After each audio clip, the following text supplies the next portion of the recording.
सभी को नमस्कार। आप सभी का स्वागत है करियरविल ऐप पर। Good morning ladies and gentleman. नमस्कार, नमस्कार, नमस्कार। कैसे हैं आप सभी? हाल चाल कैसे बच्चों? पढ़ाई कैसी चल रही है? Good morning, good morning, good वाली morning. Good good good morning Rahul, Arjan, Amonu, Satyam. आप सभी का स्वागत है मेरे प्यारे दोस्तों करियरविल ऐप पर। Good morning Ramakant babu. मैं बिल्कुल ठीक हूँ, स्वस्थ हूँ। Good morning Kapil, good morning, good morning. क्या हाल चाल है आप सभी के भाई?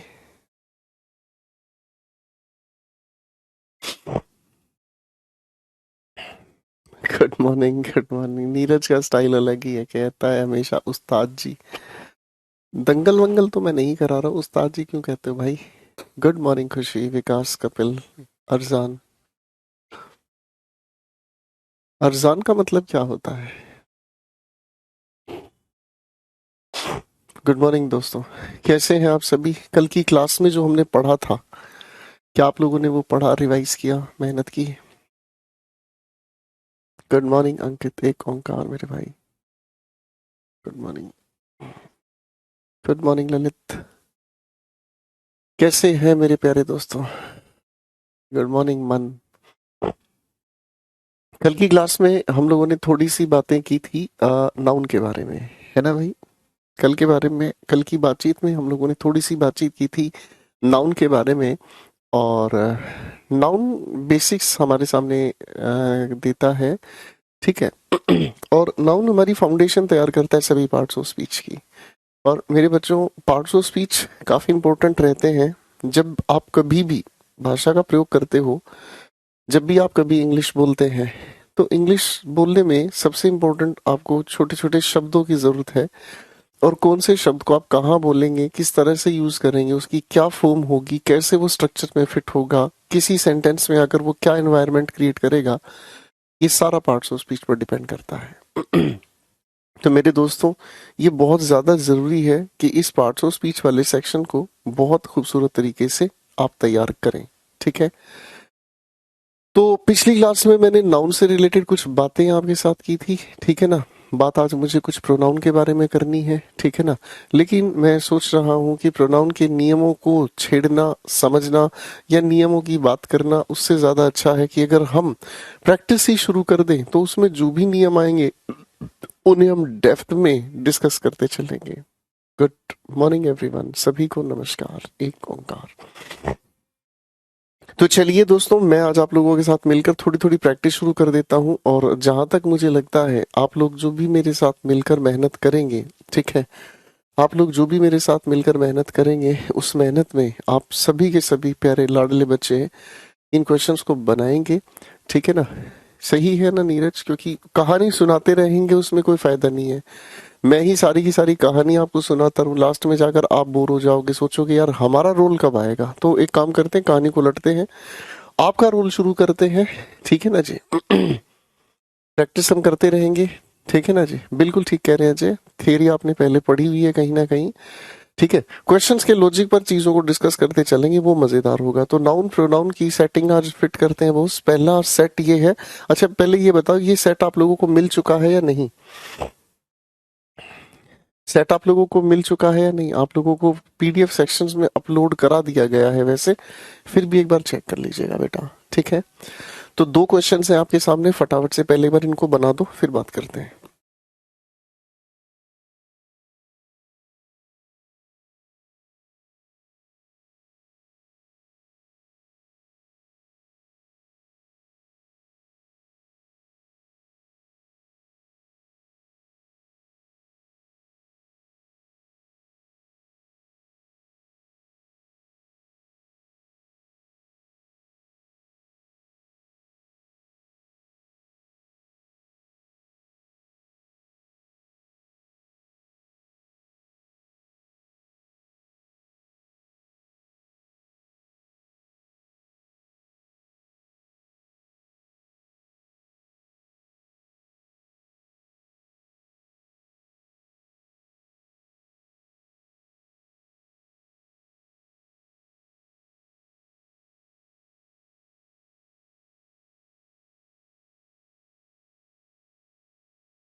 अच्छा, ओहो, माइक ऑफ रह गया।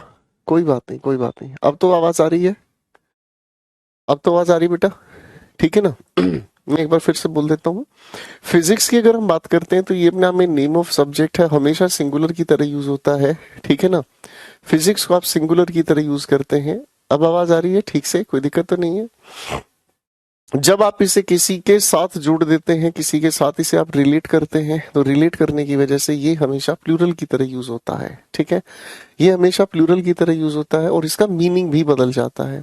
फिर आती है बच्चों तीसरी बात। अगर हम सिर्फ फिजिक की बात करें तो ये बनता है क्या चीज? मेडिसिन।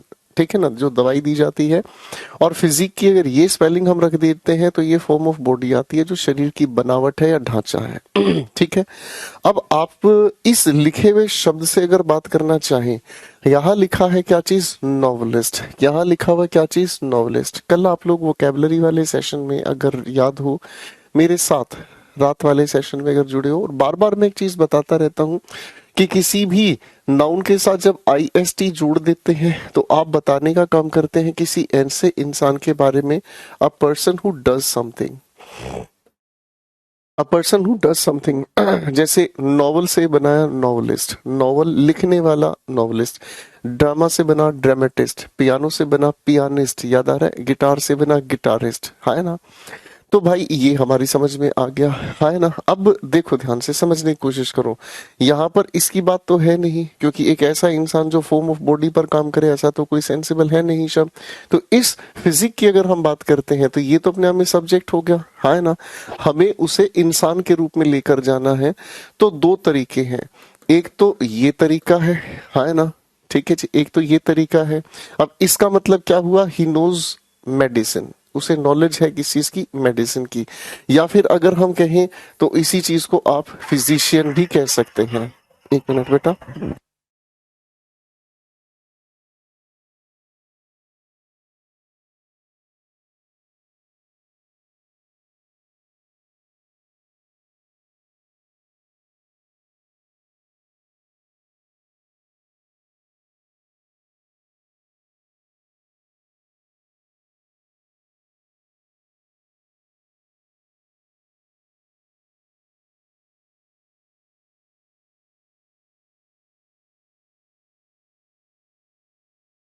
हाँ जी, वापस आ गए हम। ठीक है जी। अब ये हो गया हमारे सामने दो तरीके से। अब फिजिशियन और फिजिसिस्ट में भी फर्क आ जाता है। फिजिशियन वो इंसान होता है जो दवाइयां रिकमेंड करता है। ठीक है जी, जो दवाइयां रिकमेंड करता है वो फिजिशियन है। आप किसी भी मेडिकल स्टोर पर जाते हो तो वो जो दवाइयां आपको रिकमेंड कर देता है कि आप ये दवाई ले लो, वो दवाई ले लो, वो इंसान कहलाता है फिजिशियन। फिजिसिस्ट कौन होता है? फिजिसिस्ट के दो मीनिंग होते हैं। एक तो वो जिसको फिजिक्स की नॉलेज हो, और एक वो जो इंसान फिजिक जो दवाइयां क्या करता है? बनाता है। ठीक है ना जी? तो दोनों में से कुछ भी आप इसे मार्क कर ले, दोनों के दोनों पर्सन के लिए यूज हुए हैं। क्वेश्चन 2 की बात करते हैं। You I and he are going. सबसे पहली बात तो ये समझने का काम कर लेते हैं कि इस तरीके लिखे सेंटेंसेस में हम लोग एक नियम को समझने का काम करते हैं, और उसे हम कहते हैं arrangement of personal pronouns. Arrangement of personal pronouns. तीन छोटी छोटी बातें इससे पूछ ली जाती हैं।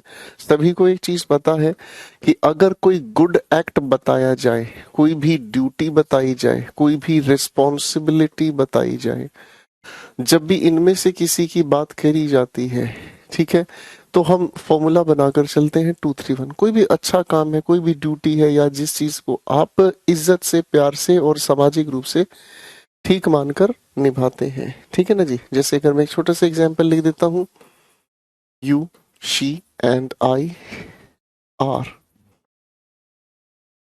Working hard project. ठीक है जी, ये ब्लैंक क्यों छोड़ा भी मैं बताऊंगा आपको। फिर आती है बच्चों दूसरी बात। और वो दूसरी बात क्या है कि अगर हम किसी भी इंसान के सामने, अगर हम किसी भी इंसान के सामने कोई भी बैड एक्ट बताने का काम करते हैं, या फिर इसी चीज को अगर हम कहें तो अगर हम किसी चीज का ब्लेम किसी पर रख रहे हैं, तो अरेंजमेंट में 1 2 3 की बातचीत हम कहते हैं। तो बेसिकली इसके पीछे सोशल बिहेवियर है और कुछ नहीं है। बेटा देखो, अगर आपको नियम पता हो ना तो आप कमेंट में लिखा जरूर करें। ठीक है ना। पेपर में आपके सामने क्वेश्चन होता है, प्रॉब्लम सबसे बड़ी पता है क्या, रिकैपिचुलेशन। आप तुरंत इंस्टेंटली उस नियम को रिलेट नहीं कर पाते जिसकी वजह से वो क्वेश्चन आपको सोल्व करना है, ठीक करना है। तो आप यहाँ कमेंट्स में लिखोगे तो आपकी रिकैपिचुलेशन बढ़ेगी, आप फटाफट से रिकॉल कर सकते हैं अपने पढ़े हुए नियमों को। ठीक है ना, तो लिखा जरूर करें। ठीक है, तो बेसिकली इसके पीछे सोशल बिहेवियर है। अच्छा काम करके आपको सामने वाले को इज्जत पहले देनी चाहिए, और बुरा काम अगर कोई गलती से हो गया तो उसके जिम्मेदार आप हैं। ठीक है जी, कोई दिक्कत तो नहीं है। सर जी क्वेश्चन वन में टू के बाद V one I N G कैसे यूज हुआ? भाई क्वेश्चन नंबर वन में टू के साथ वी वन जी कहाँ पर हुआ? ये पूरा का पूरा प्रेपोजिशन है बेटा, और छोटा सा नियम यहाँ मैं लिख रहा हूँ, ध्यान से समझ लीजिएगा। कोई भी प्रेपोजिशन जो होती है ना बेटा, वो हमेशा नाउन या प्रोनाउन से ठीक पहले यूज होती है।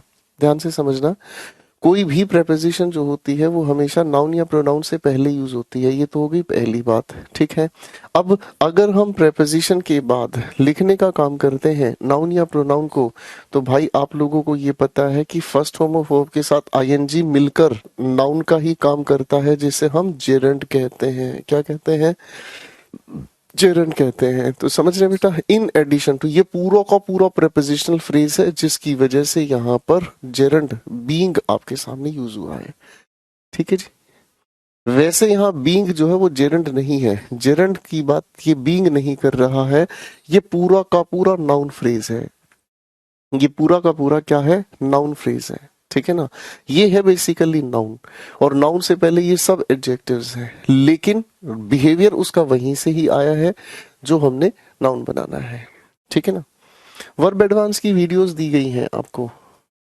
ठीक है ना जी, वर्ब एडवांस की वीडियोस दी गई हैं, एक बार आप वर्ब एडवांस वाली वीडियो देखना, आपको उसमें बहुत कुछ सीखने को मिलेगा। ठीक है बेटा, तो ये अरेंजमेंट हो गई, फाइन, इसमें कोई मुश्किल बात नहीं है। अब इससे बात थोड़ी आगे अगर हम बढ़ा लेते हैं, तो ये अरेंजमेंट जो हमारे सामने है, ये अरेंजमेंट क्या कहता है कि अगर हमारे सामने पहला प्रोनाउन स्पीकर हुआ, दूसरा प्रोनाउन लिसनर हुआ, याद है भाई आप लोगों को नरेशंस में ही बताया था, और तीसरा जो प्रोनाउन हुआ वो नॉन एक्टिव हुआ। ठीक है, अब अगर इस सीक्वेंस में हम इसे कहीं पर भी उठाकर रखें और हमें अगर सिर्फ स्पीकर लिखा हुआ नजर आए, तो मेरे बच्चों हम बाकी दोनों को इग्नोर करके इस आई के ही प्लूरल को चुनते हैं, यानी कि आर लिखा हुआ चाहिए हमें आगे या फिर अस लिखा हुआ चाहिए। अगर हमारे सामने स्पीकर नहीं लिखा हुआ है और लिसनर के नाम पर अरेंजमेंट में यू और थर्ड पर्सन लिखा है, तो थर्ड पर्सन को हम करते हैं अवॉइड, और इस यू के ही अकॉर्डिंग योर या फिर यू का यूज करते हैं। ठीक है भाई, फाइन। अब अगर हमारे पास तीनों में से कोई भी पर्सन नहीं हो, तो हम इस लिखे हुए थर्ड पर्सन के ही प्लूरल को चुनते हैं, और वो हो गया आपके सामने देयर या फिर देम। ठीक है, ये तो इजी होगी बातचीत, है ना, इजी होगी बातचीत। अब अगर यहाँ पर मैं आपसे पूछूं कौन सा प्रोनाउन यूज होना चाहिए, बताइए जरा।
चलिए भैया, अब इस सवाल की अगर हम बात करते हैं, तो प्रायोरिटी इसमें किस चीज की देखी हमने, आई की, और इस वजह से हम लोगों ने यहाँ चुना आर। ठीक है ना, अब सवाल कभी कभी इसके अलावा भी बदल कर दे दिया जाता है।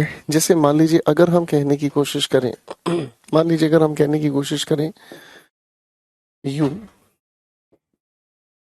ये तीसरा लॉजिक है, वी एंड ही,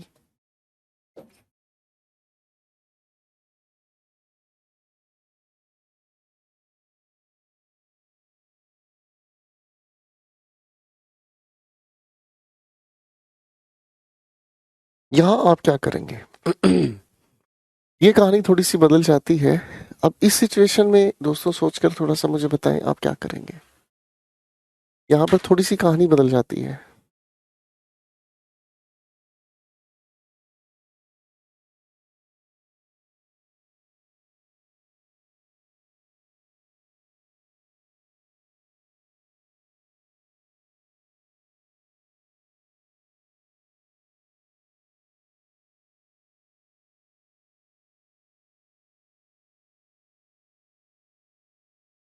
इस सिचुएशन को थोड़ा सा ध्यान से समझने का काम करना भैया, ये आपको घुमाती है बात।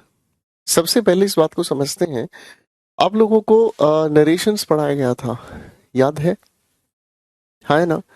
आप लोगों को नरेशंस पढ़ाया गया था। नरेशंस के दौरान एक वी कन्फ्यूजन की लॉजिक पढ़ाई गई थी। याद आया कि नहीं आया?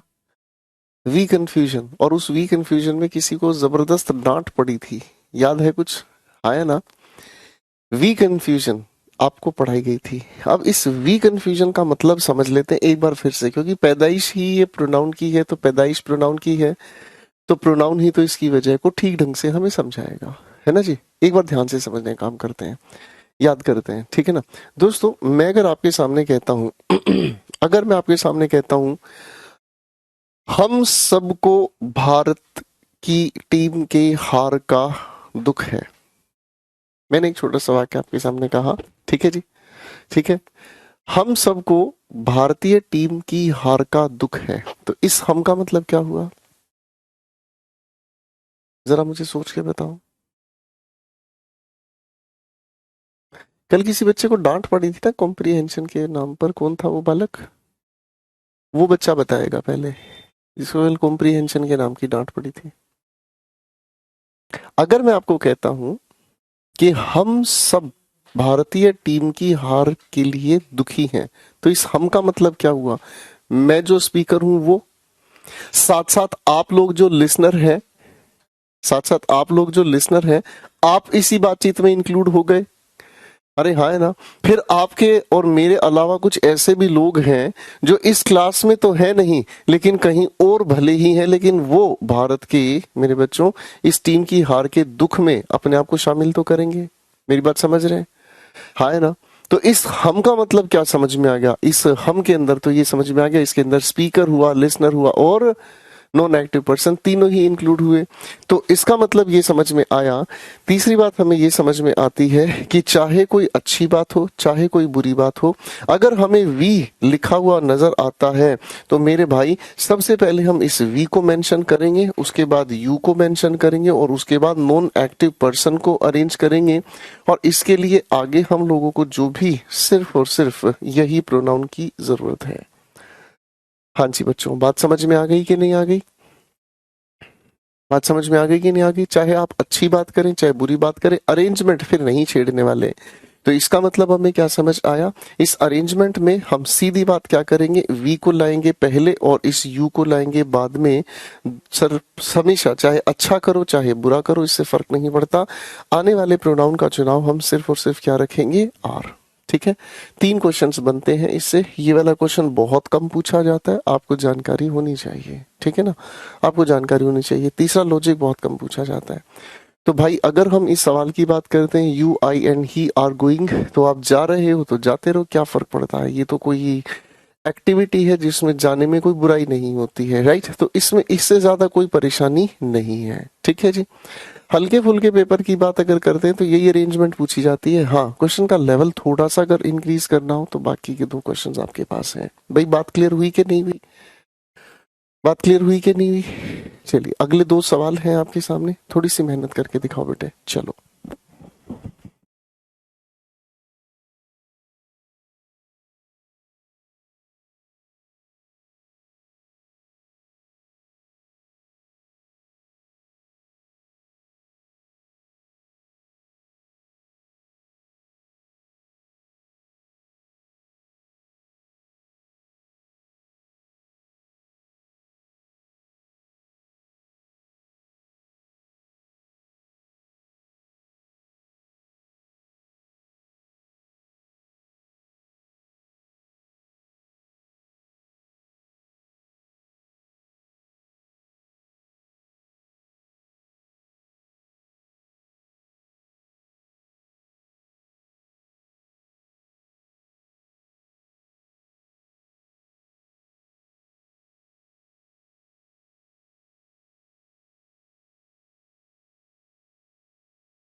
Good morning Mukesh, good morning. Answers बनाओ बेटे, टेंशन फ्री हो गया, आंसर्स बनाओ। शाबाश। अब इनके आंसर्स को थोड़ा सा वेरीफाई करते हैं। द मदर इन लॉज, देखो ये कल की क्लास में भी हम लोगों ने समझा था कि जब बात प्लूरल बनाने की है तो प्लूरल बनाने के लिए हम लोग क्या करने वाले हैं, हम लोग मेजर वर्ड का प्लूरल बनाते हैं, ठीक है ना जी। तो the mothers in law gathered together to discuss issues that had to be sorted out. Sort out का मतलब क्या होता है, सेटल करना। सॉर्ट आउट का मतलब क्या होता है, टू सेटल। अब आगे चलते हैं बातचीत को लेकर, ठीक है ना। अच्छा, इशू की बात अगर हम करें, नाउन कैटेगरी में इशू के मतलब समझ लीजिएगा। अगर नाउन की तरह हम इसे लेकर चलते हैं तो इसका मतलब होता है ऑफस्प्रिंग, यानी कि जो बच्चे होते हैं ठीक है। इशू की अगर हम बात करते हैं तो इस इशू का वर्ब और नाउन की तरह एक और मीनिंग होता है जिसे हम कहते हैं टू प्रिंट। अब वर्ब की तरह मीनिंग बताते हो तो हमेशा इसे इन्फिनिटिव में मीनिंग बताना होता है, टू प्रिंट। और अगर नाउन की तरह बताएं हम प्रिंट कहते हैं। जैसे द इंग्लिश एक्यूमेन का नया प्रिंट आ रहा है, ठीक है। अब अगर आप करते हैं इश्यूज की बात, ठीक है ना जी, तो इसका मतलब नाउन की तरह निकल कर आता है एंड इट बिकम्स प्रॉब्लम, ठीक है जी। अब आप समझ रहे हैं वहां कौन सा कॉन्टेक्स्ट है। He, I and you have committed a sin, पाप किया है, कोई बात नहीं। तो बस इतनी सी अरेंजमेंट हो गई, आई, उसके बाद आप मेंशन करें यू, एंड उसके बाद मेंशन करें क्या चीज, ही। अब कई बच्चे इसमें परेशान होते हैं जिस यहाँ पर हैव यूज करें या हैज। अरे भाई आदमी तो तीन है, एक से ज्यादा होते ही तो प्लूरल ही तो यूज करोगे, इसमें क्या घबराने की बात है, ठीक है जी। ठीक है भाई। क्वेश्चन नंबर 2 में 2 3 1 का अरेंजमेंट होगा। अच्छा अच्छा, हाँ ये अरेंजमेंट ऐसे ठीक होगा। मैंने कहा था जब जाना है तो अच्छा भी हो सकता है, बुरा भी हो सकता है। जाना है तो अच्छा भी हो सकता है, 2 3 1 कर लो या 1 2 3 कर लो, एक ही बात है, इसमें कोई दिक्कत नहीं है। ये क्वेश्चन हो गया भाई हमारा, ठीक है। अगले क्वेश्चन पर आते हैं। ही हेयर्स, सॉरी यहाँ करेक्शन की जरूरत है, was marred up badly in the wind by the time she reached the hall, ठीक है ना। ये ही नहीं है, हर है। टाइप करने वाले भाई साहब की थोड़ी सी गड़बड़ है, ठीक है। अब सवाल को समझने का काम करते हैं। देखो भैया, हेयर की अगर हम बात करते हैं तो पहली बात तो ये हेयर अपने आप में अनकाउंटेबल नाउन है। क्यों? क्योंकि ये रिप्रेजेंटेटिव है आपकी ब्यूटी का, ठीक है ना। आप कभी भी इन जुल्फों की बात करते हैं, ये चांद सा रोशन चेहरा, जुल्फों का रंग सुनहरा, ये झील सी नीली आंखें, कोई राज है इनमें गहरा, तारीफ करूं क्या उसकी। अगर ये गाना सच में आपके जीवन में हो जाए, ठीक है, अगर ये गाना सच में आपके जीवन में हो जाए तो भाई साहब आपकी हालत खराब हो सकती है। ये चांद सा रोशन चेहरा, यानी कि चेहरे के ऊपर नेचुरल से ज्यादा तेज ग्लो हो, चांद सा रोशन चेहरा, जुल्फों का रंग सुनहरा। अरे हाँ है ना, जुल्फों का रंग सुनहरा, ये झील सी नीली आंखें, तेरी जय हो, आंखें बिल्कुल नीली हो, है। क्या हो गया भाई साहब, अगर सच में कोई ऐसी आ जाए तो आप हो गए, तेरी ये तो चुड़ैल है भाई साहब, तुम कई किलोमीटर स्पीड की, मतलब कई किलोमीटर की स्पीड से भागोगे भाई। बात समझ में आ रही है? हाँ है ना, कहानी बदल जाएगी। तो हेयर जो है रिप्रेजेंटेटिव है वो किसका, खूबसूरती का, और इसी वजह से ये अनकाउंटेबल नाउन है। लेकिन अगर हम इस हेयर की बात करें तो हम इसे सिंगुलर काउंटेबल नाउन बना सकते हैं, और हम इसे बना सकते हैं अ स्ट्रैंड ऑफ हेयर।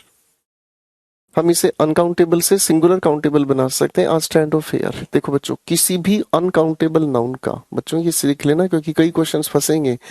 किसी भी अनकाउंटेबल नाउन को आप चाहो तो सिंगुलर काउंटेबल नाउन में बना सकते हो। कैसे? अनकाउंटेबल नाउन से ठीक पहले उसकी एक यूनिट बनाकर, ठीक है। जैसे हम जानते हैं कि वर्क अपने आप में अनकाउंटेबल की तरह यूज होता है अंग्रेजी भाषा में, क्योंकि ये समय से संबंधित है, ड्यूरेशन ऑफ टास्क संबंधित है। आप इसे सिंगुलर काउंटेबल बना सकते हैं क्या कहकर, अ पीस ऑफ वर्क। क्या कहकर भाई, a piece of work. Plural बनाना है तो आप इससे कह सकते हैं क्या चीज, पीसेस ऑफ वर्क, ठीक है भाई। तो अनकाउंटेबल के अंदर भी काउंटेबिलिटी लाई जा सकती है। बात समझ में आ रही है? अनकाउंटेबिलिटी के अंदर भी काउंटेबिलिटी लाई जा सकती है। तो हेयर का मतलब अब समझ में आ गया, राइट। लेकिन कभी कभी ऐसा होता है खूबसूरती से बाहर, मेरे बच्चों, खूबसूरती से बाहर हम इसको दूसरे सेंस में भी यूज कर सकते हैं। अब बुरा मत मानिएगा, हमारी ये जो जुल्फे हैं, आय हाय हाय हाय, कभी सोच के देखना मेरे भाई, आप रात को सोए, ठीक है, आप रात को सोए, जब आप सुबह उठे तो सारी की सारी जुल्फें यूं की यूं तकिए पर रह जाएं, कैसा महसूस करोगे?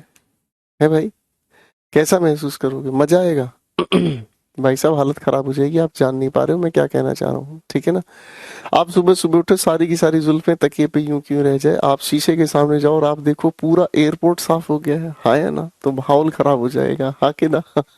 हंस रहे हैं रोज भाई साहब, माहौल खराब हो जाएगा, ठीक है। अजय कह रहा शादी नहीं होगी फिर, क्यों भाई शादी क्यों नहीं होगी भाई साहब, है ना, छोड़ो वो बात अलग है।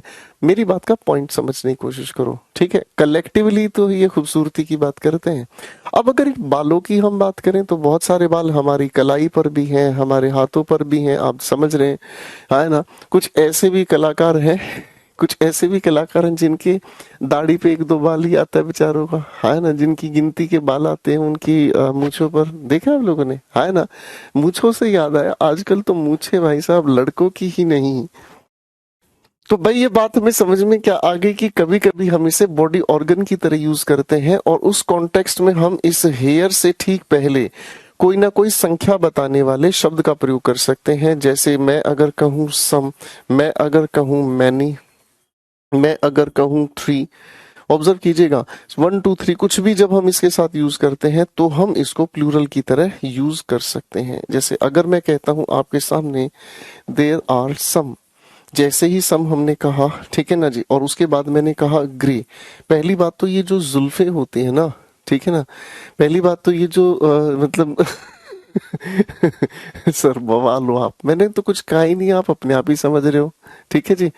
ठीक है भाई, अब बात ये समझ में आ गई कि अगर मैं, देखो किसी की सफेद अगर जुल्फे होती हैं तो डोंट से देखो वाइट हेयर है, नहीं, से राइट, ग्रे, जुल्फे सफेद नहीं होती, ग्रे होती हैं, ठीक है ना जी। जो काले से गोरा हुआ है वो ग्रे कहलाता है, ठीक है ना, जो काले से गोरा हुआ है उसे ग्रे कहा जाता है, ठीक है, हाँ है ना। और फिर आते हैं कुछ भुने हुए आशिक, फिर कुछ आते हैं कुछ भुने हुए आशिक, है ना, जो भाई साहब अपनी माशूका के घर के बाहर दोपहर 2 बजे गेड़ियां मारते हैं सोच के कि वो पट जाएगी। अब ऐसा सुरे, ऐसे कोई पटता है क्या, ठीक है ना। There are some grey hairs on your head, ठीक है जी। तो अब ध्यान से समझ लेना, ये 3 तरीके से आपको कंफ्यूज कर लेता है। ठीक है भाई, 3 तरह से कंफ्यूज करता है। तो हर hairs was marred up badly, तो उसकी खूबसूरती बिगड़ गई भाई, है ना। जब खूबसूरती बिगड़ गई तो भैया इसकी जरूरत हमें नहीं है। Her hair was marred up, marred up का मतलब क्या होता है, किसी चीज से अब ये तो आप सब जानते ही है ना, आप लोग ये सब तो जानते ही हैं भाई साहब। आप बाइक स्कूटी चलाते हो, बाहर तूफान आए हो और बाहर से आप जब घूमकर अंदर आ रहे हो तो आपकी जुल्फें कौन सी दिशा में होती हैं, ठीक है। Girls can understand this pain, okay. लड़कों को कोई फर्क नहीं पड़ता, लड़कों की जुल्फे, अब जैसे हमार बाल हैं भैया, कल हमारा दिमाग घूम गया दोपहर में, हम बाल उड़वा दी, सारे बाल साफ हो गए, ठीक है भाई। गर्ल्स को मेंटेन रखना पड़ता है, ठीक है। आजकल तो लड़के भी करवाते हैं भाई साहब, रिबॉन्डिंग, स्मूथनिंग, स्ट्रेटनिंग, क्या क्या नहीं कराते, हमें तो कुछ पता ही नहीं है, ठीक है। ये भी हो गया भाई। क्वेश्चन 6 की बात करते हैं, लेट हिम एंड मी गो, ठीक है। अभी सवाल की अगर हम बात करते हैं तो वही पुराने वाली परेशानी, ये लिखी हमारे सामने एक वर्ब है, वर्ब के बाद ये ऑब्जेक्टिव केस है, ये ऑब्जेक्टिव केस है। हमने 2 3 1 की अरेंजमेंट समझी थी, थर्ड पर्सन ये रहा, फर्स्ट पर्सन ये रहा, कोई भी एरर नहीं है, ठीक है भाई। अरे हाँ ना, बात समझ में आई कि नहीं आई? और जो गोरे से काला हुआ हो उसे क्या कहेंगे? जो गोरे से काला हुआ है वो भुना हुआ आशिक होता है बेटे, ठीक है। चलो, हाँ बाल रंगवा लो तो उसका तो कुछ कह ही नहीं सकते भाई। ये बालक परेशान हो रहा है, ये कह रहा है जी गो किसके लिए यूज हुआ है बेटा, ये आपके लिखे हुए सेंटेंस की फाइनाइट वर्ब है, और ये इस लिखे हुए सेंटेंस की नॉन फाइनाइट वर्ब है। बेर इन्फिनिटिव इसे कहा जाता है, बेर इन्फिनिटिव इसे कहा जाता है, ठीक है। ओके। इंपेरेटिव सेंटेंस के अंदर सब्जेक्ट कोई नहीं है, ये इंपेरेटिव सेंटेंस है। वॉइसेस में भी लेट से बताई गई है बातचीत आपको, नरेशंस में भी बताई गई। इंपेरेटिव सेंटेंस में सब्जेक्ट अंडरस्टूड होता है यू। क्वेश्चन 7 और 8 का आंसर बनाए भाई। Women athletes have performed for better than, आगे क्या लिखा है, एथलीट्स दिस स्पोर्ट्स सीजन।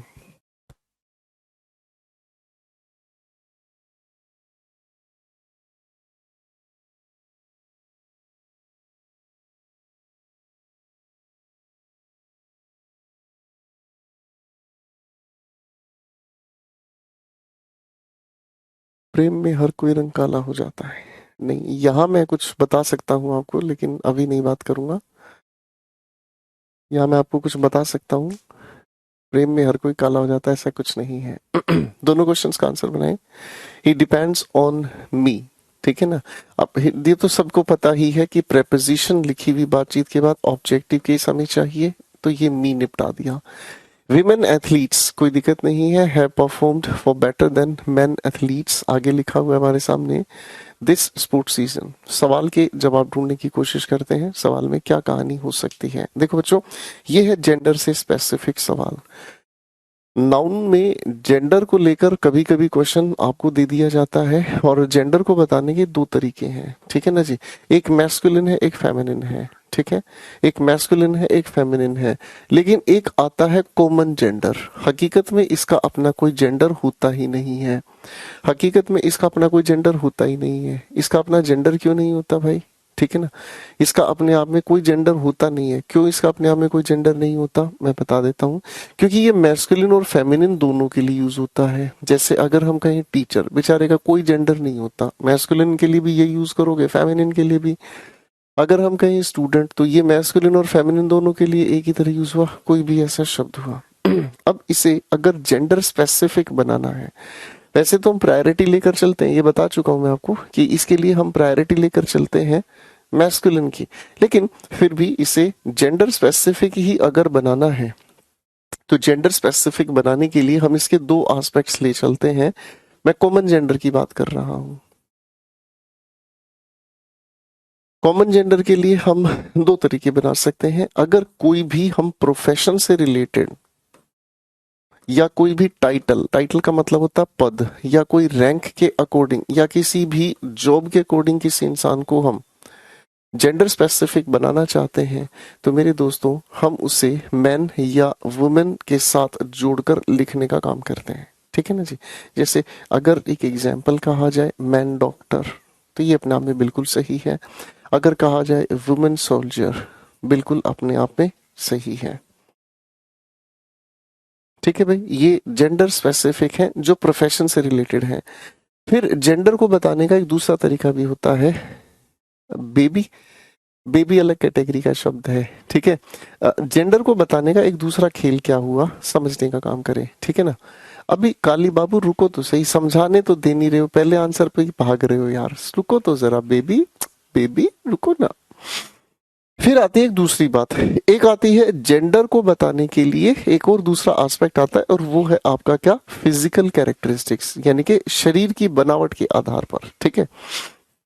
जैसे आपके सामने मान लो, डोंट टेक इट अदरवाइज, आपके सामने अगर मान लो कोई कुत्ता घूम रहा है, आपको कैसा पता चलेगा कि ये भाई मैस्कुलिन है फेमिनिन है, हाँ है ना। अब वो अपना आई कार्ड तो आपको दिखाएगा नहीं, आधार कार्ड तो दिखाएगा नहीं, वाऊ आप कहोगे ये क्या बदतमीजी है भाई सब, उसकी फिजिकल कैरेक्टरिस्टिक्स को देखकर ही तो पहचानोगे, हाँ है ना।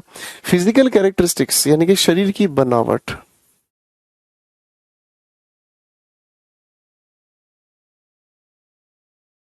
के आधार पर जिसकी भी आप बात कर रहे हैं, वो अपने आप में मेल या फीमेल शब्द के साथ ही जुड़कर बनते हैं। जैसे अगर मैं आपके सामने कहूं, मैंने कहा मेल ड्राइवर, अब जो ड्राइवर होता है ना, वो ड्राइवर कोई प्रोफेशन नहीं है।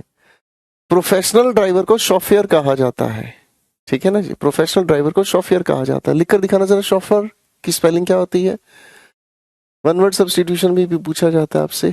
जो प्रोफेशनल ड्राइवर होते हैं, गाड़ियों के लिए हायर किए जाते हैं, आप कहीं वॉले पार्किंग की तरफ जब जाते हैं तो शॉफर आपको मिलते हैं। स्पेलिंग लिख कर दिखाओ जरा, ठीक है।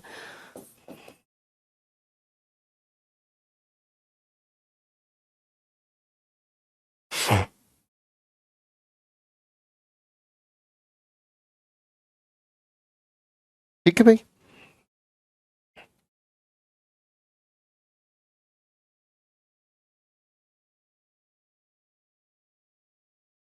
स्पेलिंग भी गलत लिख रहे हो भाई साहब, स्पेलिंग भी गलत लिख रहे हो,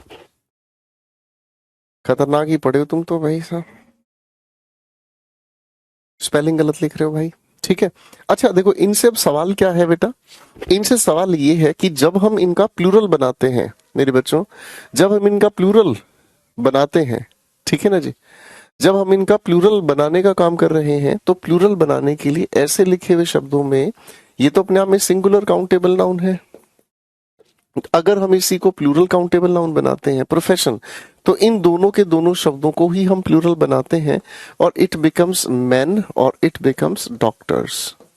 अगर हम इसको प्लूरल बनाने का काम करते हैं तो ये बन गया आपका विमेन और ये बन गया आपके सामने सोल्जर्स। बेटे बात समझ में आई कि नहीं आई?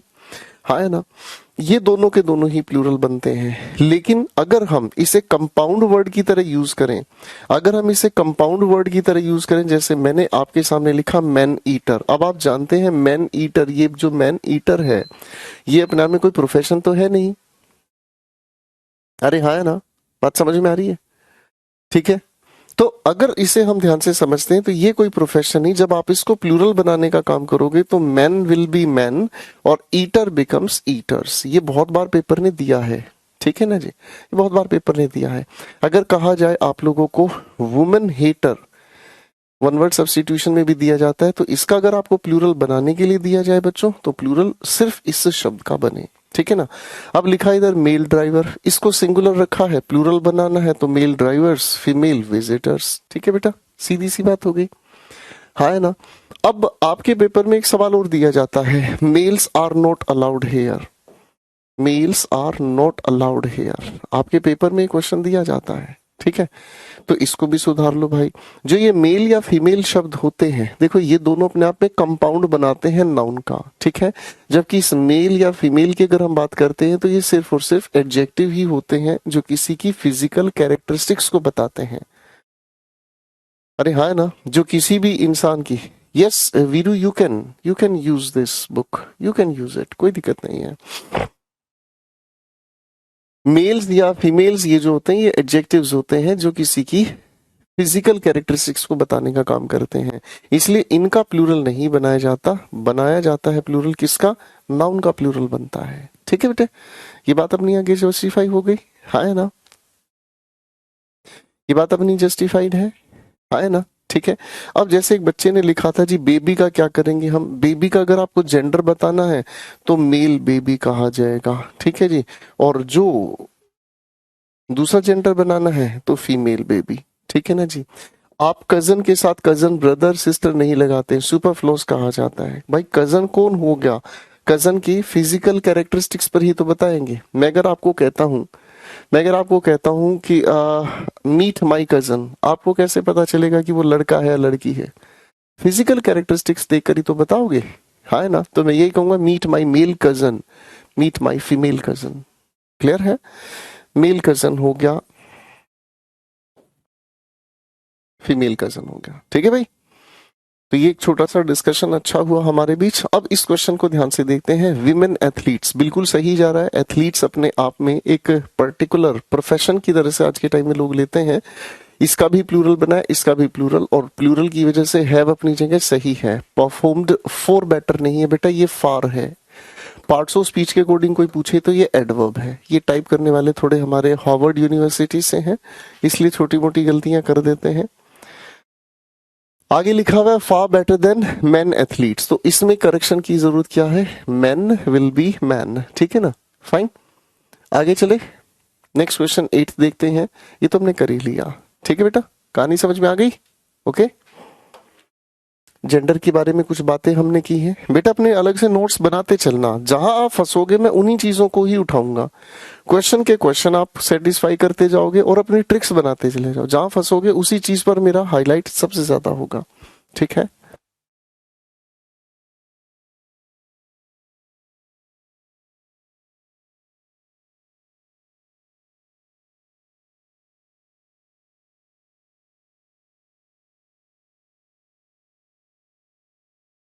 हाँ भाई, दोनों क्वेश्चन निपटाओ फटाफट से।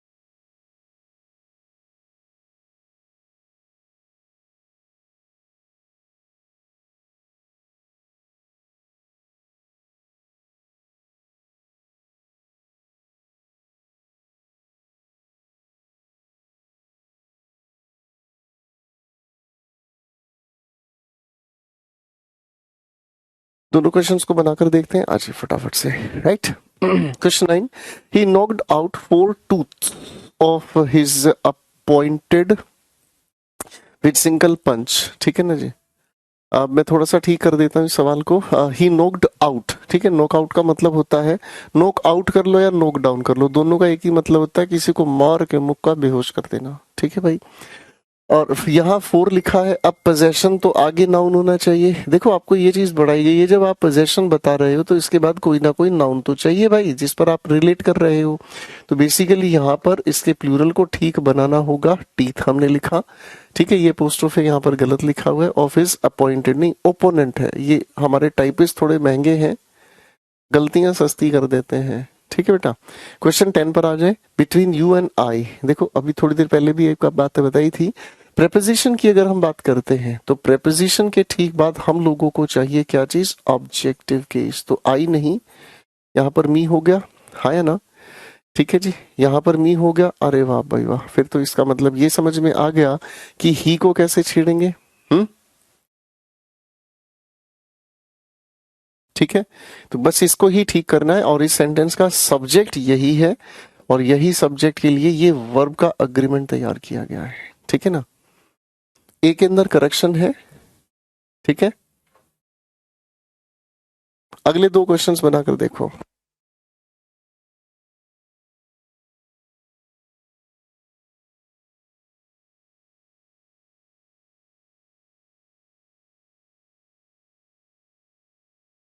बनाओ बेटे ठीक इनको।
चलो बेटा, दोनों का आंसर बनाना शुरू करते हैं। We got to see many beautiful sceneries. ये बड़ा हल्का सवाल है, ये बड़ा हल्का सवाल है। देखो बच्चों, बड़ी प्यारी सी बात समझने का काम कीजिएगा।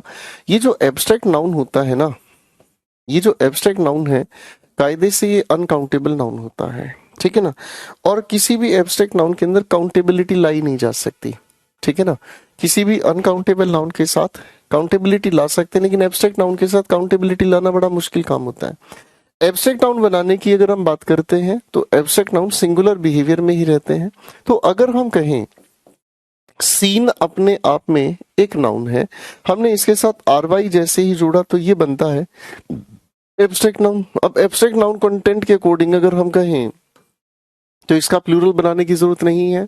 अरे हाँ है ना, ठीक है। अब आपने यहाँ पर लिखा हुआ देखा, कहानी के अंदर क्या लिखा है, we got to see many beautiful, क्या लिखा है यहाँ पर, सीनरीज। अब आप यहाँ पर कंट्राडिक्ट कर गए किस बात से कि सर मैनी जो अपने आप में शब्द होता है, मैनी का मतलब होता है बहुत सारे, यानी कि इसको प्लूरल तो बनाना ही पड़ेगा, हाँ है ना, ठीक है ना, इसको प्लूरल तो बनाना पड़ेगा। तो फिर यहाँ पर अगर प्लूरल बनाना है तो प्लूरल बनाने के लिए हमें इस सीनरी को काउंटेबिलिटी देनी पड़ेगी। अरे हाँ है ना, ठीक है जी। तो आप इस सीनरी की अगर हम बात कर रहे हैं तो फिर इस सीनरी को काउंटेबिलिटी देने के लिए आपने यहाँ पर सिंगुलर काउंटेबल नाउन बनाने के लिए क्या कहा, अ पीस ऑफ सीनरी। अरे हाँ है ना, प्लूरल बनाने के लिए आपने यूज किया पीसेस ऑफ सीनरी। लेकिन सवाल यहाँ ये नहीं है, ठीक है ना जी, सवाल में ये नहीं है, लेकिन सवाल इससे अलग है। बहुत अच्छा किया विशाल बेटा, बहुत अच्छा किया, ठीक है ना। सवाल ये नहीं है, सवाल अलग है। मैं आपसे सवाल पूछ लेता हूँ, दिमाग लगाइएगा, ठीक है। क्या ये लिखा हुआ सेंटेंस अपने आप में सही है, बताओ। क्या ये लिखा हुआ सेंटेंस अपने आप में सही है? विशाल ध्यान से समझो बेटा, जल्दबाजी में तो गलती करोगे। बीच बीच में एक दो आएगा खतरनाक खिलाड़ी, है जी, ये बिल्कुल अपने आप में सही नहीं है, ठीक है ना। आप इसे ठीक करने के लिए इसके लिए यूनिट लाओगे, हाँ है ना, ये कहना गलत है, हाँ है ना। तो आप इसके लिए क्या कहेंगे,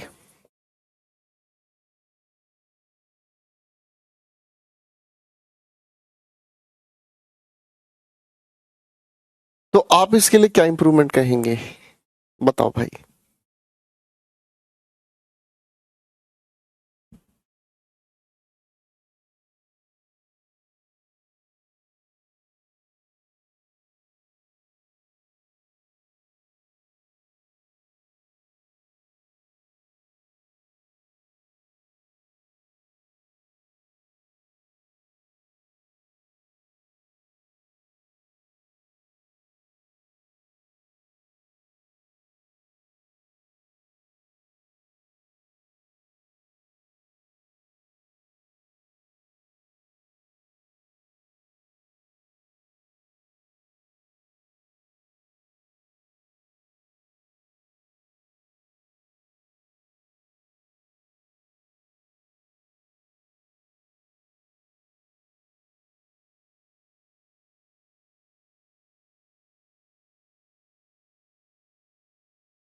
तीन एग्जाम्पल से आप समझ तो गए हो कि मैं आपको कहाँ कंफ्यूज कर रहा हूँ।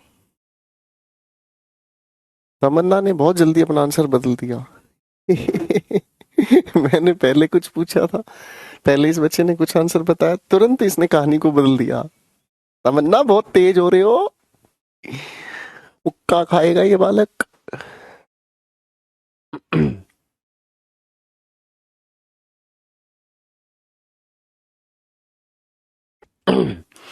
देखो बच्चों, सभी के आंसर्स बनाने का तरीका बिल्कुल एक ही है, ठीक है ना। वाह जी वाह, एक बालक ने कहा है कपिल भाई ने कि सर टी के साथ हॉट सुपर फ्लोस नहीं बन जाएगा, क्यों भाई, कोल्ड टी भी पीते हैं लोग तो, ठंडी चाय नहीं पीते भाई साहब, आइस टी जिसे आप बोलते हैं। कमाल कर दिया भाई, खतरनाक पड़े हो भाई। सब समझ आ जाएगा, टेंशन ना लो। देखो बेटा, कल की क्लास में मैंने आपको एक छोटी सी बात बताई थी, शायद आपको याद होगा, कि हम लोग कभी कभी कंपाउंड करते हैं। देखो ध्यान से, टी अपने आप में एक अनकाउंटेबल नाउन है, कायदे से अगर हम समझें तो ये एक मटेरियल नाउन है। क्या है बेटे, मटेरियल नाउन है। अब ये अपने आप में मटेरियल नाउन होने की एवज में ही अनकाउंटेबल नाउन बना, भाई मटेरियल नाउन होने की वजह से ये अनकाउंटेबल नाउन बना। अब इस अनकाउंटेबल नाउन को हम किसी सेंटेंस में यूज नहीं कर सकते। टी का मतलब तो समझ ही नहीं आ रहा, आप टी लीव्स की बात कर रहे हो, लिक्विड की बात कर रहे हो, या मटेरियल की बात कर रहे हो। आप जो पियोगे ना वो एक यूनिट होगी उस चाय की। तो उसके लिए आपने क्या कहा, अ कप ऑफ टी। ठीक है, अब ये अ कप ऑफ टी जो है ना, ये इस टी से कंपाउंड बना दिया जिसे आप कंज्यूम करेंगे। बात समझ रहे हैं? ठीक है, अब आप इसे कंज्यूम करेंगे तो आप लोगों ने इस हॉट जो लिखा हुआ है, हॉट हॉट, इसमें ओ की साउंड नहीं आती है, इसमें आ की साउंड आती है, इट्स हॉट। अगर कोई आपको कहे आई एम हॉट, खींच के मुक्का मारना, कहना बेबी हॉट नहीं होता, हॉट। ठीक है ना? हॉट तो कुछ और होता है, वो तो वो वाला गाना याद आ गया ना, भीगे ठीक है भाई। तो बात ये समझ में आई कि इस कंपाउंड के लिए जब आप एडजेक्टिव यूज करोगे तो इस कंपाउंड के लिए एडजेक्टिव इससे पहले यूज करोगे ना भाई। अरे हाँ, है ना? अगर मान लीजिए मैं आपके सामने एक कंपाउंड लिखता हूं, दिमाग लगाना भाई, मैं अगर कहता हूं मेंबर ऑफ पार्लियामेंट, ठीक है, अगर मैं आपके सामने लिखता हूं मेंबर ऑफ पार्लियामेंट, और मैं अगर कहना चाहूं, ठीक है, एक बार जरा इसके लिए एक एडजेक्टिव यूज करके दिखाओ, एरोगेंट। ठीक है, कहाँ यूज करोगे? पार्लियामेंट से पहले यूज करोगे, मेंबर से पहले यूज करोगे? आप कहोगे सर पूरे के पूरे कंपाउंड से पहले यूज करूंगा। एरोगेंट कहाँ यूज करूंगा? कंपाउंड से पहले यूज करूंगा। समझ में आई कि नहीं आई बात? अरे हाँ, है ना? करेंगे बेटा, कुमार भाई करेंगे। बात समझ में आ रही है? तो ये वाली बात अपनी सही है। ठीक है ना जी? आप पेयर ऑफ एक्सपेंसिव सनग्लासेस नहीं है सर, पेयर होने के बाद वो एक्सपेंसिव है, ये वाली बात सही है। A new pair of shoes बिल्कुल करेक्ट है। बोलने में हमें ये सही लगते हैं, है ना? क्योंकि हम हिंदी बोलते हैं, हम हिंदी बोलते हैं कि एक जोड़ी नए जूते दो। हिंदी में हम यही बोलते हैं ना, जाकर एक जोड़ी नए जूते दो। अरे भैया उल्टा बोल रहे हो आप। ठीक है ना? नए जूते की एक जोड़ी हो सकती है, समझ रहे हैं? फाइन, तो उल्टा बोलने की कोशिश हम करते हैं, ये समझने की कोशिश करो। तो अब यहां करेक्ट क्या होना चाहिए? We got to see many. अब यहां सीनरी तो अपने आप में सही है, और इस मैनी के ठीक बाद आप क्या लिखोगे? Pieces of beautiful scenery. समझ में आ गया भाई? गड़बड़ कर दी मैंने ही। ठीक है ना? अब इसे आप कैसे ठीक करोगे? मैनी ब्यूटीफुल, और इसके बाद यहां लिखोगे पीसेस ऑफ, यहां लिखना होगा, और उसके बाद सीनरी का आप यहां पर यूज करेंगे। ठीक है बेटा? क्लियर है? अब आओ क्वेश्चन 12 पर। ही एंजॉयड वन सेल्फ। बेटा ही के अकॉर्डिंग रिफ्लेक्शन की जरूरत है। ही enjoyed himself at the party. ठीक है जी? लेकिन अगर न्यू पार्लियामेंट बना हो तो उसके लिए क्या यूज होगा? न्यू पार्लियामेंट लिख तो दिया आपने न्यू पार्लियामेंट, और क्या लिखोगे? न्यू पार्लियामेंट ही लिखा जाएगा। न्यू मेंबर ऑफ पार्लियामेंट लिखोगे तो भी तो इससे पहले ही लिखोगे। न्यू लिख लो, ओल्ड लिखो, डिसीज्ड लिखो, मर गया ससुरा वो लिख लो, के फर्क पड़ा है रे? ओ लाडले बालक, के फर्क पड़ा है भाई? का फर्क पड़ा है? अब इन पर आ जाओ जी। क्वेश्चन 13 14 को देखते हैं। The sculpture has made a beautiful dummy. ठीक है ना जी? और दूसरा लिखा है क्या चीज हमारे सामने? The boy which stole my purse was a student. अच्छा जी, दोनों क्वेश्चन बहुत प्यारे हैं, छोटी सी ट्रिकी क्वेश्चन है, देखो बना के।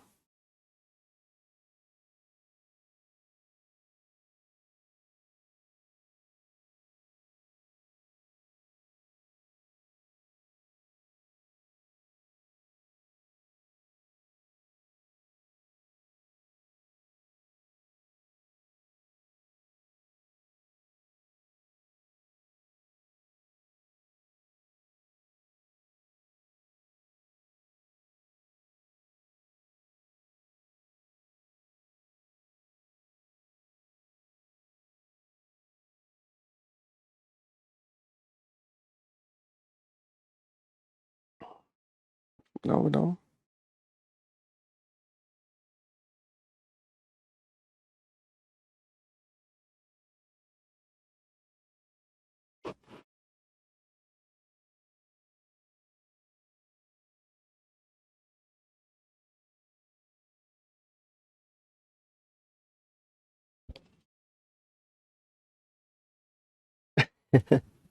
पहले सवाल को समझने के लिए चलो आपकी मदद करता हूं।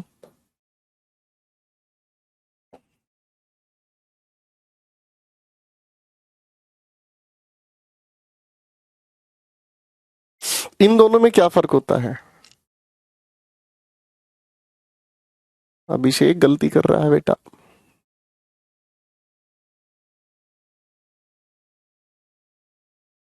इन दोनों में क्या फर्क होता है?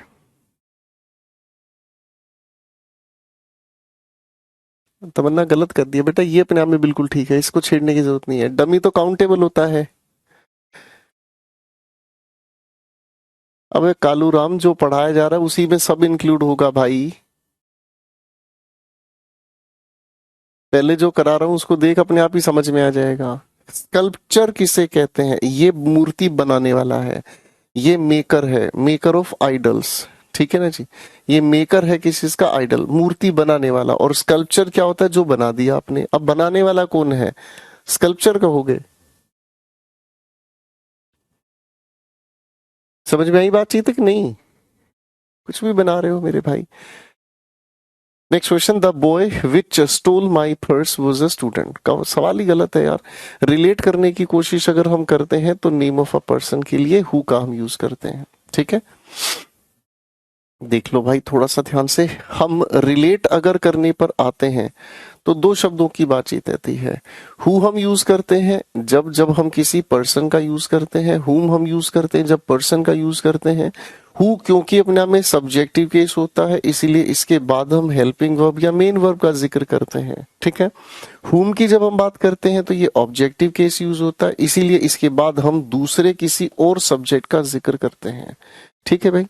अब अगर इसी के अलावा हम लोगों को लिखा हुआ नजर आता है ऑब्जेक्ट या फिर कोई भी एनिमल, ऑब्जेक्ट या फिर कोई भी एनिमल अगर हमें देखने को मिलता है तब हम यूज करते हैं विच। ठीक है, छोटी छोटी दो बातें। फाइन, यहां तक की बात क्लियर है बेटा? हाँ है ना? चलिए तो अगले दो सवाल आपके सामने हैं स्क्रीन पर, जरा बनाकर दिखाओ।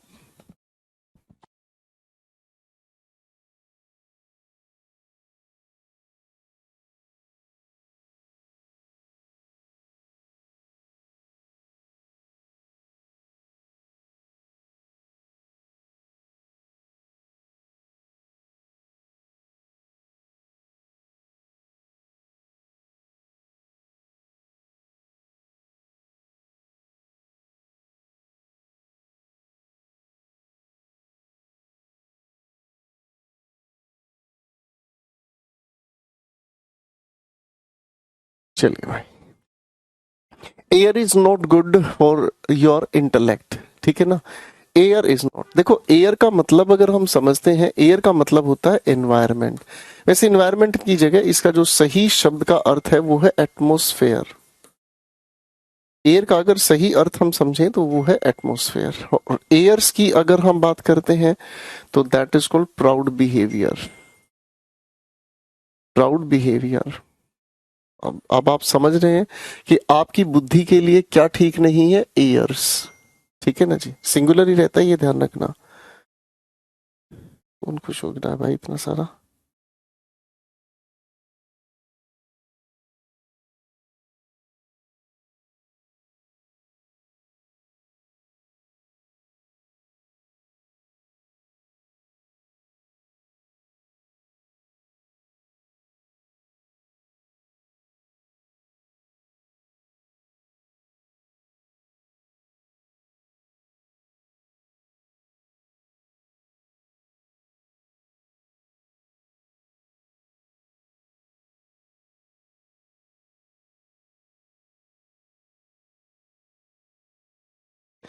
चलो भाई,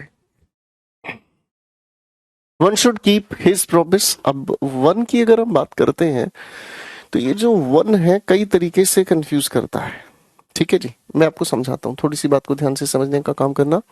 इस वन की अगर हम बात करते हैं तो वन अलग अलग तरीके से यूज किया जा सकता है। वन का एक यूज होता है जिसे हम कहते हैं जनरल सेंस, यानी कि जो हर किसी पर मीनिंग अप्लाई करता है। ठीक है ना जी, हर किसी पर मीनिंग अप्लाई करता है। तो ऐसी स्थिति में वन के साथ मेरे दोस्तों हम आने वाली जो हेल्पिंग वर्ब रखते हैं वो सिंगुलर ही रखते हैं।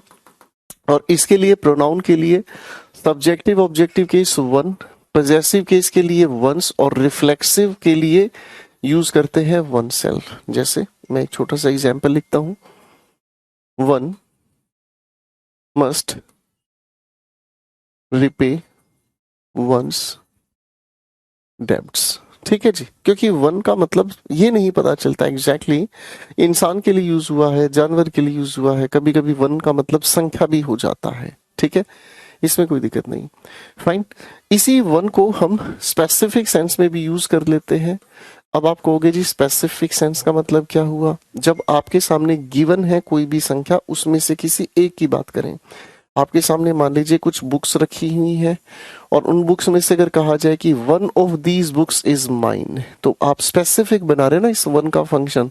ठीक है ना, तो ऐसे कॉन्टेक्स्ट की अगर हम बात करें तो वन ऑफ के बाद हम लिखने का काम करते हैं किसी भी तरीके का कोई भी प्लूरल नाउन या प्रोनाउन, क्योंकि प्रेपोजिशन के ठीक बाद ये जो लिखा हुआ है अपना ऑब्जेक्टिव केस है, वन के अकॉर्डिंग ही हेल्पिंग वर्ब हुई, सिंगुलर हेल्पिंग वर्ब। अरे हाँ है ना। अब इसके बाद आती है कहानी में क्या चीज, कि जब मैं बुक्स में से एक की बात कर रहा हूं तो बुक की वजह से ही तो मैं helping verb use I mean pronoun का यूज करूंगा। हाँ है ना। तो इसका मतलब ये समझ में आया, हम इस लिखे हुए नाउन या प्रोनाउन के अकॉर्डिंग ही आने वाले प्रोनाउन का यूज करेंगे, चाहे वो ही हो, चाहे शी हो, चाहे वो इट हो, चाहे कुछ भी हो। एक एग्जाम्पल से कहानी समझ में आएगी। जैसे अगर मैं कहता हूं one of the girls are found in their room, इसमें कोई करेक्शन करके दिखाओ, ये तो बार बार पूछे जाने वाले सवाल है बेटा।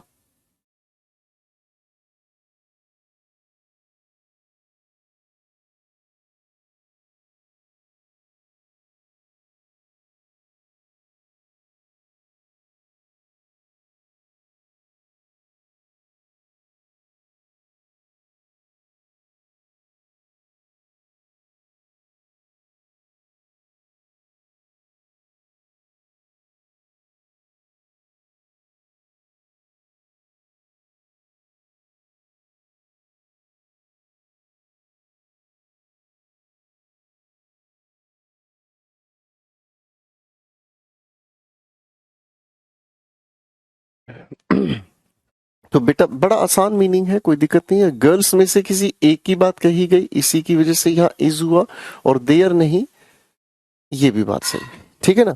अब इस वन को अगर थोड़ा और आगे हम लेकर चले, ठीक है, इस वन को अगर हम थोड़ा और आगे लेकर चलते हैं तो इस वन को हम कंपाउंड करते हैं किन के साथ भैया? एवरी के साथ।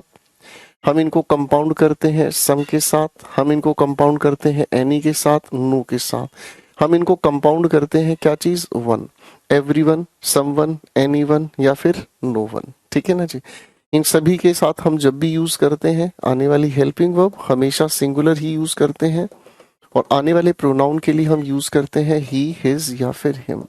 ठीक है भाई, ये बात समझिए भाई, हाँ है ना।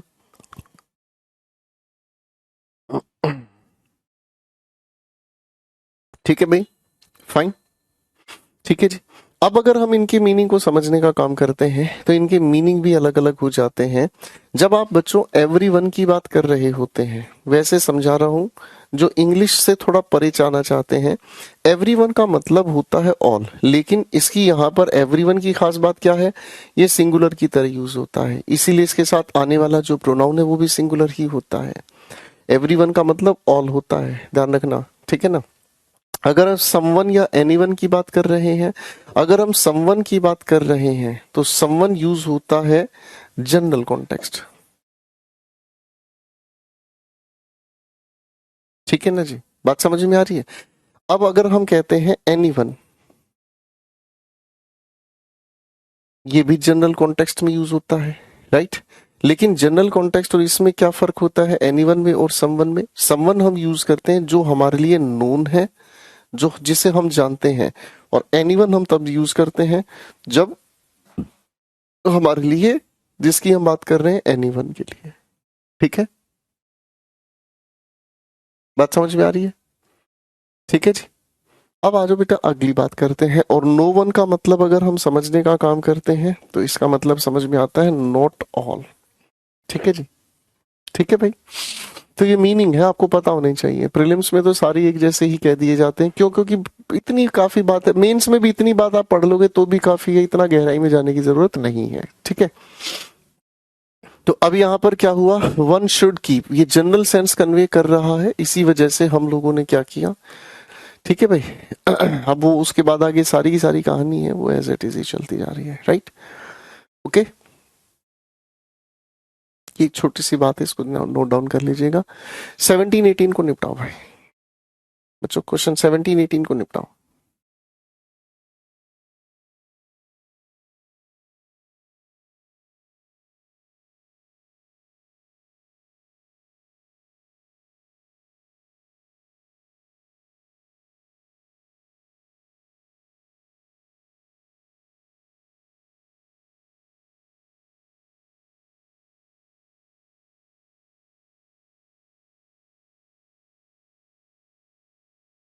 कोई फर्क नहीं है, एवरीबडी एवरीवन दोनों एक ही काम करते हैं।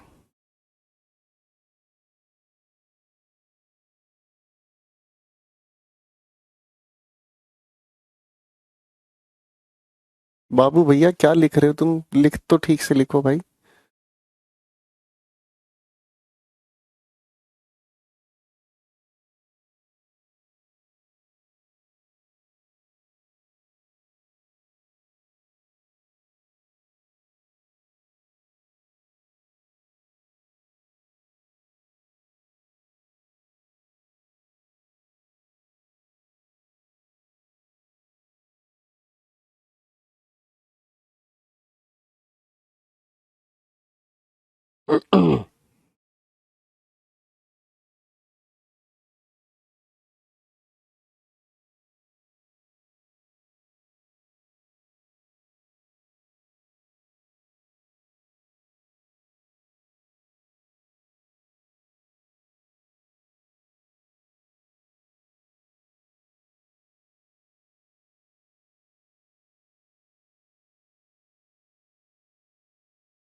बाबू बेटा नशा करे बैठा है, क्या कर रहा है तू? नालायकों वाली हरकत क्यों कर रहा है? वन अपने आप में प्रोनाउन है, यही अपने आप में एक एडजेक्टिव का भी काम कर रहा है। वंस अपने आप में, तुझे कहां से वंस नजर आया बता? वंस कहाँ बताया मैंने, है भाई? वंस अपने आप में एक एडवर्ब है भाई। ये चीज तो भी पढ़ाई नहीं जा रही है, तुम इस पे दिमाग खराब कर रहे हो यार। दो क्वेश्चन दिए 17-18, इनको देखने का काम करते हैं, ध्यान से देखो। बिजनेस हाउसेस आगे लिखा हुआ है हैव टू पे कस्टम टैक्स। देखो कस्टम की अगर हम बात करते हैं तो भाई हैबिट किसी इंडिविजुअल की है, ये बता चुका हूं मैं आप लोगों को, ठीक है। आपकी अपनी आदत हो सकती है, इंडिविजुअल किसी की भी हो सकती है। जब हम कस्टम की बात कर रहे होते हैं तो ये सोशल बिहेवियर होता है, ठीक है जी। अब अगर आप इसे कस्टम्स की बात करते हो तो कस्टम्स अपने आप में ही एक टैक्स होता है जो इंपोर्ट या एक्सपोर्ट पर दिया या लिया जाता है। इंपोर्ट या एक्सपोर्ट पर लिया जाता है उसे कस्टम्स कहा जाता है। तो कस्टम टैक्स कहने की क्या जरूरत है, सुपरफ्लोस कस्टम्स कह दीजिए, कहानी खत्म हो गई, ठीक है जी। This is only information which wanted to share, ठीक है ना जी। आगे लिखा हुआ है क्या चीज, विद यू। सवाल को ठीक से समझने की कोशिश करते हैं। देखो बेटा, अगर हमारे सामने देखो जिसे हम रिलेट कर रहे हैं वो क्या है, इंफॉर्मेशन है, अरे हाँ है ना। अब इस इंफॉर्मेशन को स्पेसिफिक बना दिया है किसने, इस ओनली शब्द ने, ठीक है। तो अगर हमारे लिखे हुए सेंटेंस में मेरे भाई, अगर हमारे लिखे हुए सेंटेंस में हम लोगों को जिसे हम रिलेट कर रहे हैं उसे हम एंटीसीडेंट कहते हैं, ठीक है ना। रिलेटिव प्रोनाउन के अंदर जब हम रिलेट कर रहे होते हैं तो एंटीसीडेंट हुआ। अब इस एंटीसीडेंट को अगर स्पेसिफिक बना दिया जाए किससे, the only, the few, the little, all, जो भी हम लोगों ने पढ़े हैं, एवरी, सम, एनी, नो के साथ अगर हमें वन, बडी या थिंक अगर लिखा मिल जाए, ठीक है जी। नेक्स्ट, लास्ट, फर्स्ट, ऐसी कोई भी कहानी देखने को मिल जाए तो हम स्पेसिफिक बताने की वजह से ही दैट का यूज करते हैं। अब यहाँ एक करेक्शन तो ये हो गई, क्या चीज, हमें दैट, ठीक है ना जी। This is the only information that wanted to share with you. अब सवाल ये है कि इंफॉर्मेशन तो खुद को किसी को शेयर करेगी नहीं, तो इस लिखी हुई वर्ब के लिए हमें सब्जेक्ट की भी जरूरत है, ठीक है ना जी। सब्जेक्ट के लिए आप यहाँ पर चाहे ही लिखो, चाहे आई लिखो, चाहे शी लिखो, कोई भी लिखो, लेकिन सब्जेक्ट यहाँ रिक्वायर्ड है। तो दो जगह करेक्शन की जरूरत है, दो जगह करेक्शन की जरूरत है, ठीक है। ये लिखना भैया ये पेपर फंसा देता है। अगले दो क्वेश्चन फटाफट से बनाओ, चलो रीजन बताया करो बेटा साथ साथ।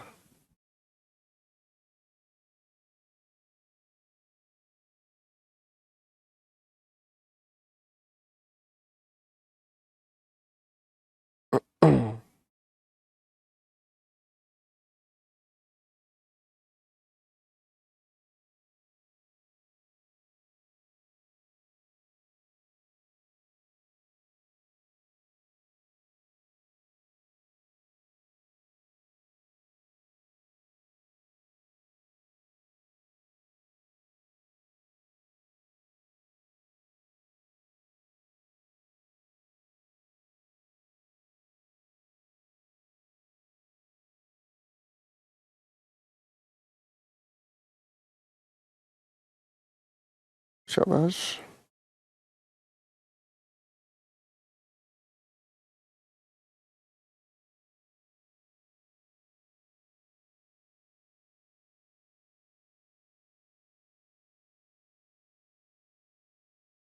जबरदस्ती पैसिव क्यों बना रहे हो भाई?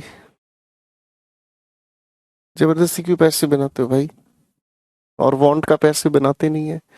Robin is too proud of his riches, ठीक है ना जी।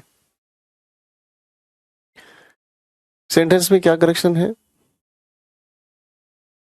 भाई? देखो जी, पहले मैं आपको समझा देता हूं। अगर हम रिच की बात करते हैं तो ये अपने आप में एडजेक्टिव की तरह यूज होने वाला शब्द है, ठीक है। अगर आप किसी भी एडजेक्टिव से पहले, अगर आप किसी भी एडजेक्टिव से ठीक पहले आर्टिकल द का यूज करते हैं तो ये रिप्रेजेंट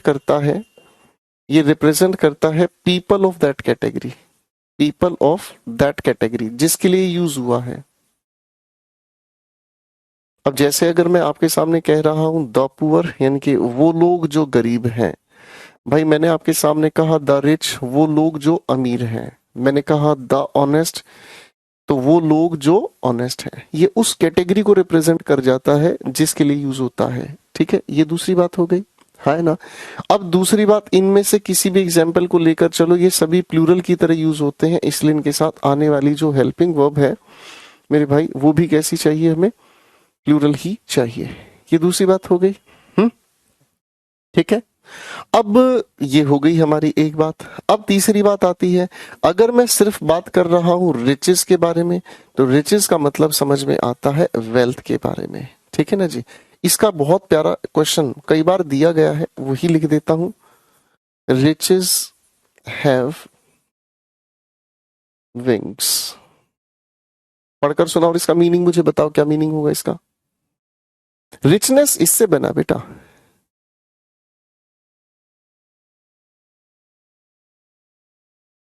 ठीक है ना जी। इसका मीनिंग मुझे बताओ। रॉबिन इज, अब ध्यान से समझो, इस टू का कोई जरूरत नहीं है। Robin is proud of his riches, ठीक है ना, अपनी वेल्थ का उसे घमंड है। तो खैर मुझे ये बताना था, हाँ इसका मीनिंग मुझे बताओ। Riches have wings. Sorry. Question 20th, the principal ordered the poem to let the boys and, ये क्या लिखा है? पोएम नहीं है, प्यून होना चाहिए यार, हमारे टाइपिस्ट भी नालायक है। The principal ordered the peon to let the boys and, अब इसके बाद प्रोनाउन आना चाहिए था, प्रोनाउन ही लिखा नहीं है। कोई भी लिख लो भाई, यहाँ पर कोई भी एक प्रोनाउन लिख लो, हिम लिख लो, हर लिख लो, ये टाइपिस्ट की गड़बड़ है भाई, माफ कीजिएगा। Riches have wings.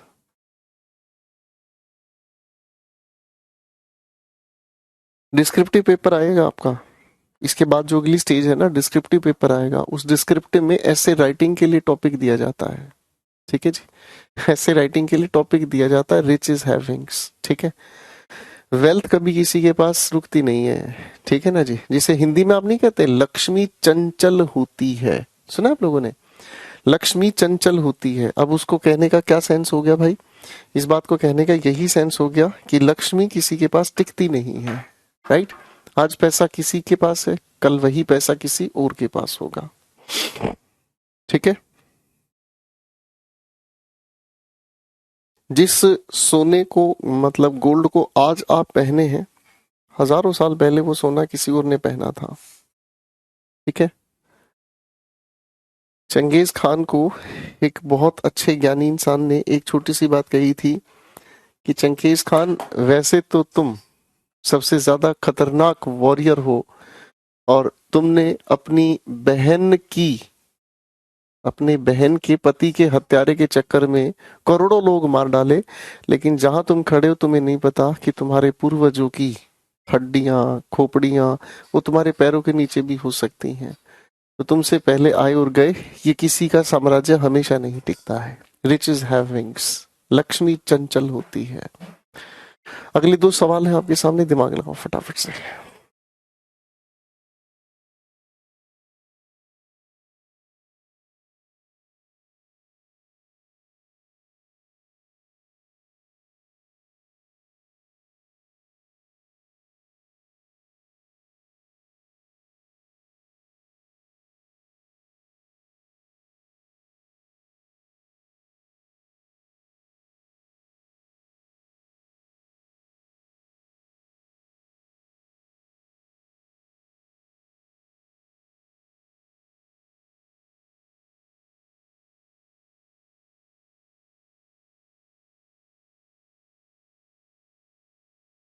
Question 21, the present data. अब देखो सिंपल सा सवाल है, ये भाई कुछ लैटिन वर्ड्स हैं जिनके प्लूरल बनाने आप लोगों को पता होने चाहिए। ये कुछ लैटिन वर्ड्स हैं, इनका प्लूरल बनाने का आपको जानकारी होनी चाहिए, ठीक है भाई। देखो जी, कुछ ऐसे शब्द हैं जिनके अंत में हम यूएस लिखा देखते हैं, तो इनका जब हम प्लूरल बनाते हैं तो यूएस को हटाकर हम आई लगा देते हैं। जैसे रेडियस से बनाया रेडियाई, सिलेबस से बनाया सिलेबी, शुक्रिया सर, ठीक है। कुछ ऐसे भी शब्द होते हैं जिनमें हम लिखा हुआ देखते हैं यूएम, तो इसका हम प्लूरल बनाने के लिए यूज करते हैं इसके साथ ए, जैसे medium media, maximum maxima. Jilani साहब इधर आइए प्लीज, ठीक है बेटा। फिर कुछ ऐसे शब्द हैं जिनके अंत में ओ एन लिखा हुआ मिलता है, इनका प्लूरल बनाने के लिए हम इनके साथ ए का यूज करते हैं, ठीक है, ओके। कुछ ऐसे भी शब्द हैं जिनके अंत में ए लिखा मिलता है, तो प्लूरल बनाने के लिए हम ए के साथ ही ई को जोड़ते हैं, जैसे फॉर्मूला फॉर्मूले, ठीक है जी। बात समझ में आ रही है, आया ना, ठीक है। कुछ ऐसे भी शब्द हैं जिनके अंत में हम ई एक्स का यूज करते हैं, प्लूरल बनाने के लिए हम उसे आईसीई में कैटेगराइज कर लेते हैं। तो ये तरीके हैं कुछ लैटिन वर्ड्स के। तो इसका मतलब क्या समझ में आया कि अगर हमारे सामने the present data show that death rate has fallen down, तो यहाँ इसका अगर प्लूरल बनाना है तो डेटा ऐसे लिखा जाए, ठीक है ना जी, डेटा, ओके। सिंगुलर क्या है, डेटम। प्रोनाउंसिएशन का भी ध्यान रखें, इट इज डेटम। इसका प्लूरल अगर हम बनाते हैं तो इट्स डेटा। इसकी प्रोनाउंसिएशन कैसे होनी चाहिए, बोलकर देख लो, अपने आप आ जाएगा बोलना आपको। You are the name of problems as mine, you are the name problems और एज माइन।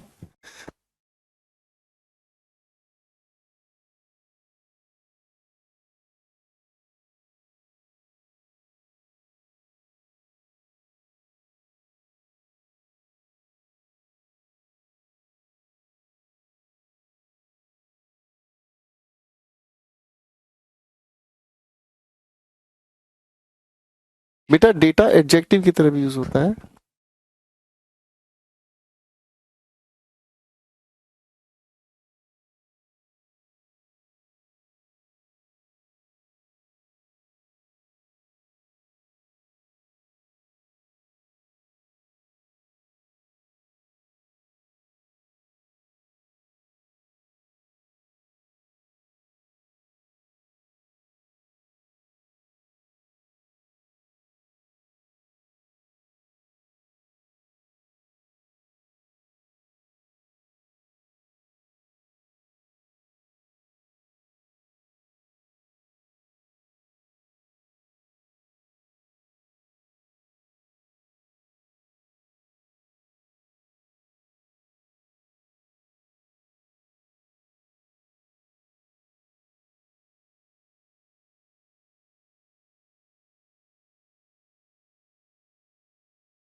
चलो बच्चों, इस क्वेश्चन में अपनी समझ में नहीं आ रहा है क्या बात है, ठीक है ना। यहां पर मुझे लगता है नेम नहीं सेम लिखा है।